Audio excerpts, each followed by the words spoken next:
Good morning, YouTube. Today is Friday, May 12th. We are halfway through May. The year is just flying. Good morning, Tom and Anthony. How are you today? Good morning, fellas. Good morning, host. Good morning, Anthony. Look at that. Sucking down the Starbucks already. It's probably his third one. It's already 8:04. Double fist in the morning. Hot and cold. I like it. Hey guys, guess what? Good news. The government changed their mind. It's pretty good, huh? That is good.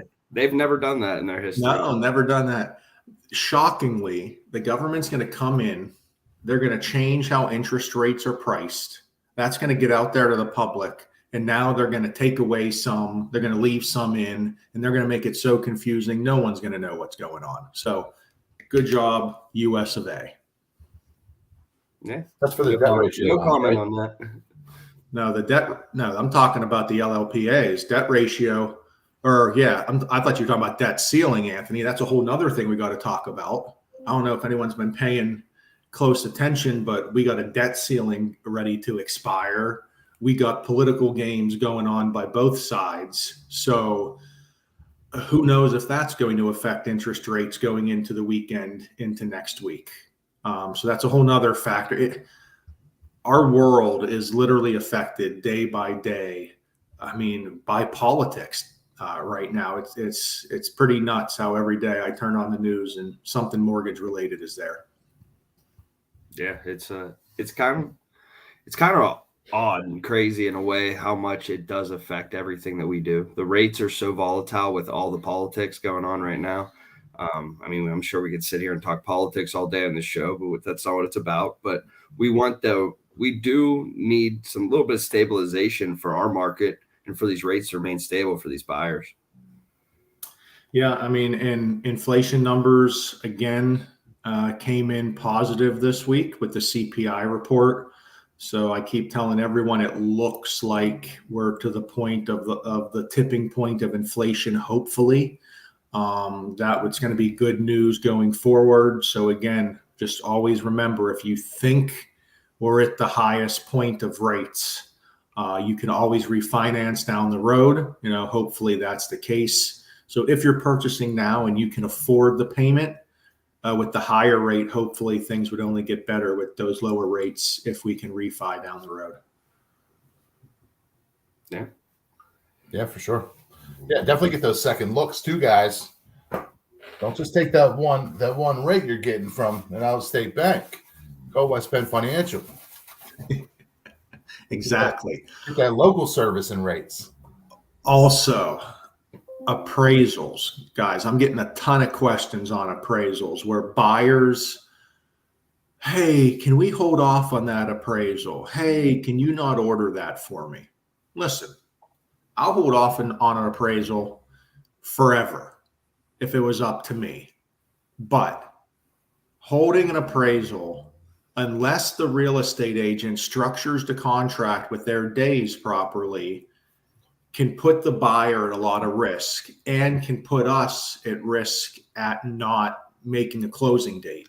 So, I get a sales contract, I order the appraisal right away because that can take up to 2 weeks to be completed. So I can't be holding that if we have a 30-day closing.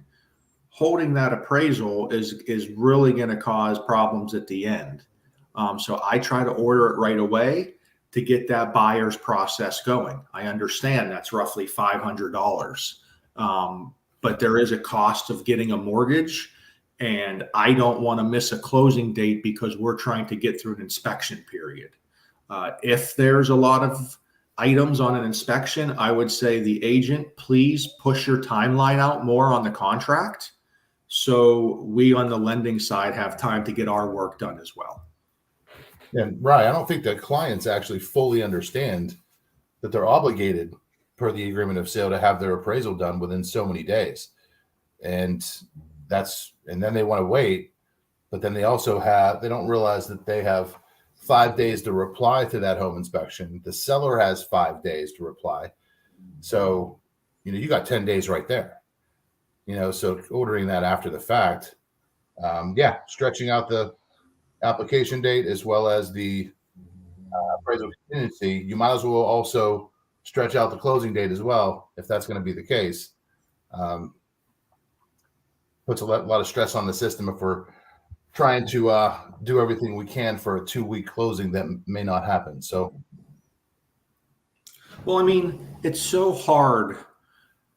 I mean, if we hold the appraisal and then God forbid something comes back on the appraisal, and now we're a week before closing and we have an appraisal condition, and the only reason we're finding out about appraisal condition a week before closing is because we didn't order the appraisal right away because we were waiting for other things in the process. I mean, it literally, it's a snowball effect that can cause major headaches down the road.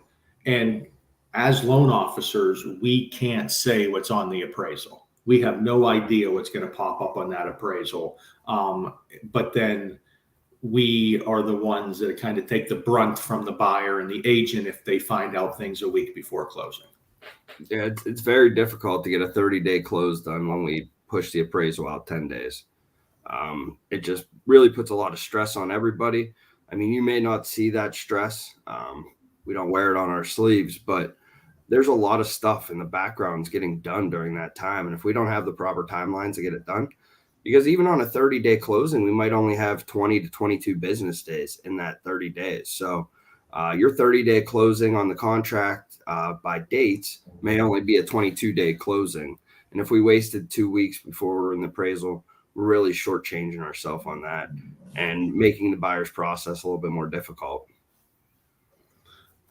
Couldn't agree more. So, I mean, I'm glad that we're all on kind of the same plan here that I feel like we're doing the best service for the buyer on the financing side, getting that done right away. Not ordering title and not ordering the appraisal. It is, in my eyes, the definition of what causes problems at closing. 100%. They need as much time as possible to work on it. Some are easy and you get done in a couple of days, but God bless, some of them aren't. So we really need to have as much time as possible to get these done. And we all know that it's not a perfect world, and we may run into people that do want to hold it. And we could go case by case basis on these things, but we got to know that we may need to push the closing back. And I also always tell the buyer that wants to hold the appraisal as well as the agent, they must let the listing agent know. And I make them put that in writing to me. That's all good business practices in my eyes. So guys, yeah, I'm with Tom. If it's a case by case, if it's a weird scenario, if there's something we're trying to check out beforehand, sure. But it should not be custom practice to sit here and hold an appraisal and hope that it gets in on time, hope that it has no conditions, and then hope that we close, real quickly after that. I remember back when I started, I mean, it wasn't that long ago. It was 2017. I feel like every agent I was using back then was trying to hold the appraisal. It was a little bit of a different market back then, but we were holding every appraisal and we had nothing but issues. So it is best practice to get that ordered right away. Yeah. I mean, so to recap for the buyer, if you're a buyer and you're purchasing a home, you get that offer accepted. There's probably going to be 3 or 4 things that you're going to be getting hit for on costs. One is going to be hand money on the real estate side. That's going straight to the real estate side to say that you're a legitimate buyer, and that hand money will go towards your closing costs once we get to closing.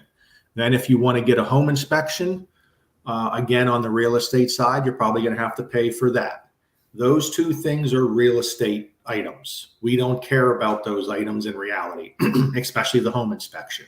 We care about the appraisal on our side. So the appraisal would be the third part. So you have home inspection, appraisal, hand money. 1, 2, 3 is items that the buyer is going to be collected probably week 1 of getting that application completed. Yeah, depending on the program, might need a pest inspection as well. Yeah, I mean, but name me a home inspection that doesn't have a pest inspection these days. Well, no, it's just an additional cost. So true. $75. So yeah. I mean, but that's very minimal on what requires a pest inspection now. So, True. all right, boys. Well, that's all I got for this Friday. You got any tidbits or any pop culture items going on for the weekend? Any celebrations, Tommy? Yeah, so my beautiful wife, it was her birthday yesterday. Happy dirty 30 to Natalie. So she was down here as a guest a few weeks ago. So tell her happy belated if you do see her around. Hope she gets to see this episode. And we're going to go out to the Hide Hold tonight out in Moons for a nice dinner. So should be a good time and nice eats. Very nice. Congratulations. Happy birthday, Mrs. Birko. 30, you said? Ooh, 30. She's getting up there. Yeah. Dang.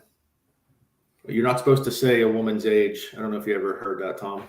But I feel like it's a monumental birthday.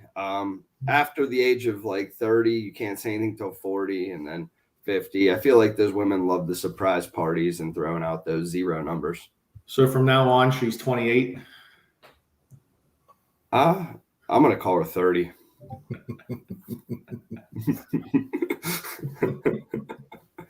Man, how about you? You got anything going on this weekend?